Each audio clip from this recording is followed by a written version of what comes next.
Pemilihan Presiden Indonesia tahun 2024 kemarin itu hasilnya benar-benar bikin banyak orang kaget kan? Nah, ini tuh bukan sekedar pemilu biasa. Bisa dibilang ini kayak teka-teki politik yang cukup rumit dan petunjuknya tersembunyi di tempat-tempat yang nggak kita duga. Yuk kita coba pecahkan bareng-bareng. Oke, lihat angka ini, 58,8%. Ini dia kunci dari segalanya. Prabowo Subianto di usahanya yang ketiga bukan cuma menang, tapi menangnya telak banget. Hasil ini tuh benar-benar membalikan hampir semua prediksi yang ada. Nah ini kan jadi bikin kita bertanya-tanya, kok bisa ya? Soalnya kan, ada dua sisi dari Prabowo yang seolah bertolak belakang.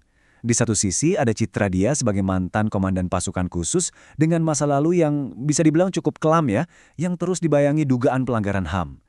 Tapi di sisi lain, dia berhasil menampilkan diri sebagai negarawan, bahkan sebagai penerus Presiden Jokowi yang populer banget. Dua narasi ini kan kontras banget. Dan disinilah inti dari teka-teki yang mau kita bedah. Gimana caranya seorang kandidat dengan profil seperti ini justru dapat dukungan yang luar biasa besar dari generasi muda. Generasi yang bahkan nggak mengalami langsung masa-masa otoriter. Jawabannya ternyata jauh lebih kompleks dari yang kita bayangkan. Jadi dari mana kita mulai memecahkan misteri kemenangan ini? Semua data, semua analisis itu mengarah ke satu petunjuk utama yang paling krusial, suara anak muda. Betul sekali. Kunci buat ngebuka teka-teki ini tuh ada di tangan para pemilih dari Gen Z dan milenial. Mereka ini bukan cuma jadi mayoritas pemilih loh, jumlahnya lebih dari separuh total suara. Tapi perilaku memilih mereka lah yang pada akhirnya jadi penentu hasil pemilu. Nah, coba kita lihat data ini deh. Ini menarik banget. Grafik ini nunjukin dengan jelas banget perbedaannya. Dukungan buat Prabowo dari Gen Z itu meroket sampai hampir 70%. Sementara itu dari generasi baby boomer dukungannya ada di bawah 50%. Ini kan bedanya jauh banget, sebuah jurang generasi yang sangat dalam.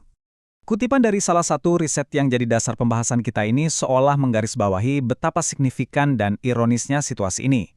Jadi generasi yang justru tumbuh besar di era demokrasi malah jadi pendorong utama kemenangan seorang tokoh yang identik dengan masa lalu yang lebih otoriter.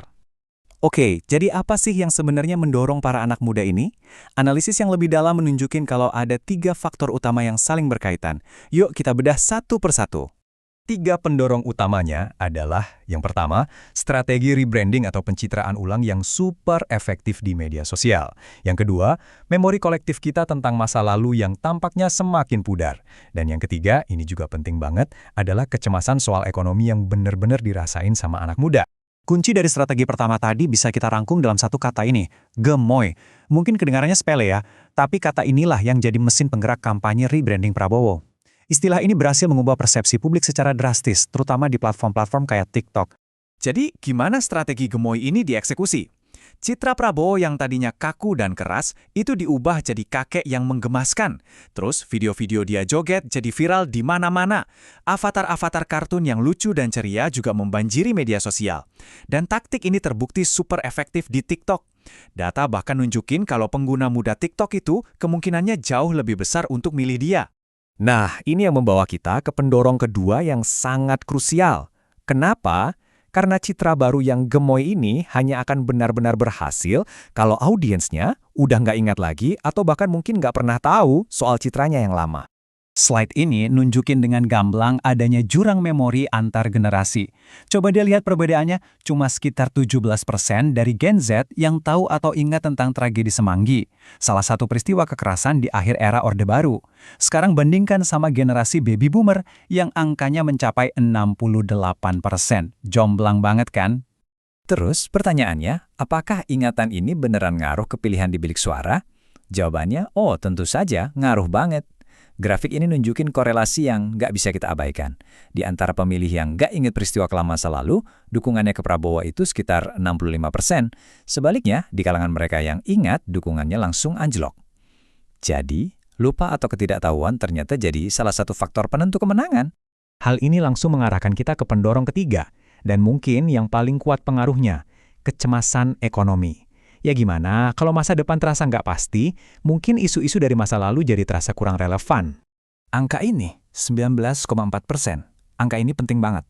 Ini adalah tingkat pengangguran resmi untuk anak muda di Indonesia. Coba bayangkan, artinya hampir 1 dari 5 anak muda yang lagi cari kerja itu nggak bisa dapat pekerjaan. Ini bukan cuma statistik loh, ini adalah cerminan dari kecemasan dan ketidakpastian nyata yang mereka hadapi sehari-hari. Dan data ini benar-benar nunjukin dampaknya secara gamblang. Di kalangan Gen Z, dukungan untuk Prabowo itu bisa mencapai 80% di kelompok yang pendapatannya paling rendah. Tapi angka ini turun jadi sekitar 50% di kelompok yang pendapatannya paling tinggi. Jadi kelihatan polanya, semakin besar tekanan ekonomi yang dirasakan, semakin kuat dukungannya untuk kandidat yang dianggap kuat. Oke, sekarang yuk kita coba mundur sedikit dan lihat gambaran yang lebih besar.